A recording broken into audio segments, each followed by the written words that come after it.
السلام علیکم قدرمنو د سلیمان علیه السلام او د ملا چرجک یعنی هدهد هم ورته ویلی شي د هغې واقعه ډیره قیمتي او ډیره ناشنا واقعه ده. ستاسو ټیم د ځای راځي چې ټولې مجید کې د انبیاو ډیر قصص او واقعات ذکر دي او دغه سلیمان علیه السلام هم په څو صورتو کې د ځینې قصص الله رب العالمین ذکر کړي دي. په دې قصصو کې یو واقعه هغه د سلیمان علیه السلام او د ملا چرګک ترمنځ ده. نو که دې واقعې ته تاسو اشاره وکړئ او د دې نه څه فایدې هغه موږ ته میلاویږي. الحمد لله رب العالمين والصلاة والسلام على نبينا محمد وعلى آله وصحبه أجمعين.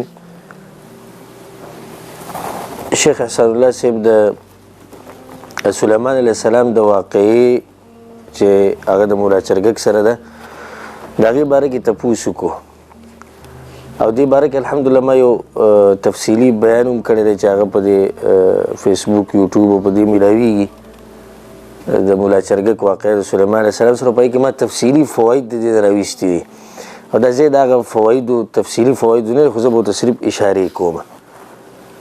دا موږ ټولو ته پته ده چې سلیمان علیه السلام الله سبحانه وتعالی هغه له ناشنا باچایي ورکړې وه او ځکه په سورة النمل کې دا واقع ده. واقعې نه مخکې دلې چې یا ایها الناس علمنا منطق الطیر واوتینا من کل شی. الله سبحانه وتعالی هغه د دې مارغانو په جبم پوه کړی او هر څه الله ورکړي د هغه په دې باچایي کې دا هر څه وو. نو یو ورځ داسې چلو شو چې سلیمان علیه السلام د خپلې لښکرې ټولې راوغوښتې نو په هغې کې د ملا چرګک ونه لیدو. مفسرین لیکي چې دا به دې لپاره راوغوښتو چې ده باندې به ځای کتو چې کوم ځای کې اوبه دي نو ده به هغه ځای معلومو خو په دغه ټیم کې مولا چرګک نه و. نو الله سبحانه وتعالی دا واقعه چې ذکر کوي نو وتفقد الطير فقال ما لي لا ارى الهدهد. سلیمان علیه السلام وایي څه چلی چې دا هدهد زه نه وینم. دې ته په عربۍ کې هدهد وایي او موږ ته مولا چرګک وایو. ام کان من الغائبین و یا خو زه نه وینم او یا دی شتي نه. نو سلیمان علیه السلام وایي چې کیدای شي دی خو زه نه وینم او یا داسې ده چې دی د سره راغلی نه دی. لأعذبنه عذابا شديدا او لأذبحنه او ليأتيني بسلطان مبين. په دې ځکه اولنۍ فایده چې مشر داسې هغه د خپل رعیت تپوس کوي د خپلو کشرانو تپوس کوي. یعنې سلیمان علیه السلام نه هغه مولا چرګک ته هم نه دی هیر په دومره غټ لښکر کې ورته هغه یاد دی کوم ځای کې دی. بیا دویمه فایده پکې دا بله والی باچا له پکار دي مشر له پکار دي چې ښه قانون کې دي ښه برابر ځکه چې قانون نه او تپوس نه نو دا خلک خبره نه مني. ډایرک هغه ووایي لأعذبنه عذابا شدیدا وایي دلته زه چل خیم خو چې دی راشي ځکه که سلیمان علیه السلام نرمي وکړي د هر یو سره زه ته ځه او ته ځه او ته ځه ورورو د هر څه خرابېږي که نه نو د قانون ایښودو کې دا فایده نظام جوړ شي. بیا خلک یېرېږي چې دا کار به داسې نه کوي دا به داسې نه کوي وی چې زه به ورله یا سخت عذاب ورکوم یا به حلالوم او یا به واضح دلیل لوړي په خپله خبره باندې چې وایي زه دې کار د لاسه تلی وم. فمکث غیر بعید لږ وخت تېر و مولا چرګک راغی. دې کې دا فایده یې د ساتئ یعنې مولا چرګک دومره احترام کو د سلیمان علیه السلام چې وخت ډېر تېر نه کو زر راغی د پته و چې مشر دې تپوس وکړي. فقال احط بما لم تحط به. اوس ګوره دې طریقې ته ډېرو خلکو له ګوره د مولا چرګک په شان خبرې نه وځي. مولا چرګک ډېر هوښیار و هته پته چې سلیمان علیه السلام غوسه دی نو رانغی په ډاري کې شروع ونه کړي چې زه تلی وم یمن ته هلته ده نه. سلیمان علیه السلام ورته خیر دی نه وي وایي هغه څه مې راوړي تا سره نشته. دا ډېره ناشنا خبره ده یعنې دا داسې خبره ده وکړه چې سلیمان علیه السلام به لازم ودرېږي دنه به تپوس کوي. که ده ډایرک ویلی چې یمن ته تلم و دغه تلم بیا به سلیمان علیه السلام کېدای چې ښه غوسه شوی خو هغه ورته ویې احط بما لم تحط به.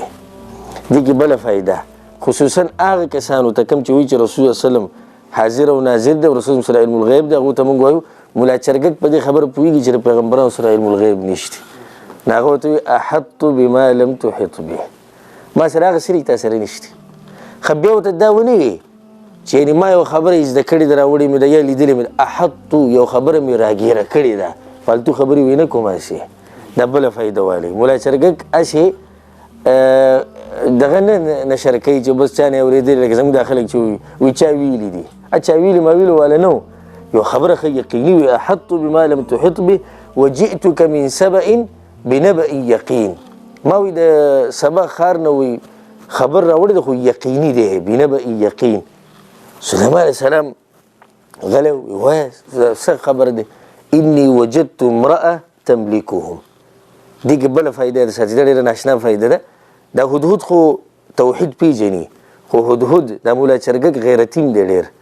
اولنۍ خبره چې دی خفه کړې دی هغه دا دی وی دغه خلکو باچایي د چا په لاس کې ده؟ د ښځې په لاس کې ده، یعنې غیرتي دی. ښه دا غیرت ګوره په ډېرو انسانانو کې نشته.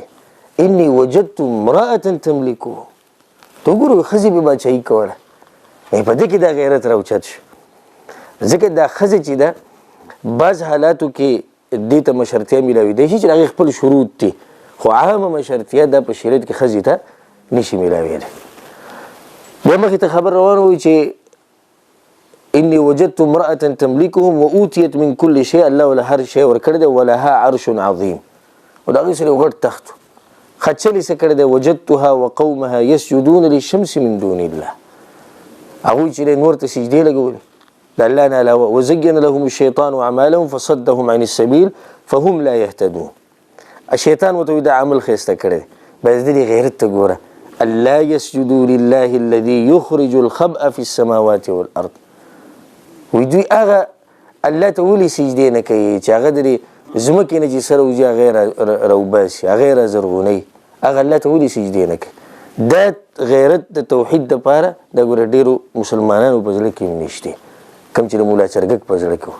په دې خفه دی ګوره. ښه یعنې ډېر خلک دا خبره کوي، تاسو به اورېدلي وایي د هر سړي خپل قبر دی، ته څه له تنګې که چاته نصیحت کوي دا باز درته څه وایي د هر سړي خپل قبر دی، مړه پرېږده خو لګیا به یې که نه. مولا چرګک ته وګوره دومره هوښیار دی، راغې خبرې راوړو، هغه دا قصه ونه کړې چې د هر چا خپل قبر دی. بیا مخې ته خبره روانه ده الله لا اله الا هو رب العرش العظیم. دې ځکه مفسرین یو فایده لیکي رب العرش العظیم ولې دا ووي، بل وصف ولې د الله نه ذکر کوو؟ وجه د هغې دا ده وی دا مولا چرګک دومره هوښیار دی، سلیمان علیه السلام ته په خبرو کې واوروله چې داسې یو رب شتي چې د هغه سره دومره غټ تخت دی چې ستا دې نه غټ دی ګورې، او که ما سره د ظلم او زیاتۍ وکړو نو هغه رب به دې رانیسي. دا بس فواید دي چې په دې واقعه کې دننه پراته دي. او یو فایده په دې کې دا هم شوه د سلیمان علیه السلام عاجزي. دا واقعه ګوره ټوله مولا چرګکې بیانوي او دا غټ انسان ورته غلی ولاړ دی. هغه د هغه دا قیمتي واقعات قدرمنو چې تاسو واورېدله، د دغه شان بیاناتو واقعاتو لپاره تاسو زموږ سره اوسئ. السلام علیکم ورحمة الله.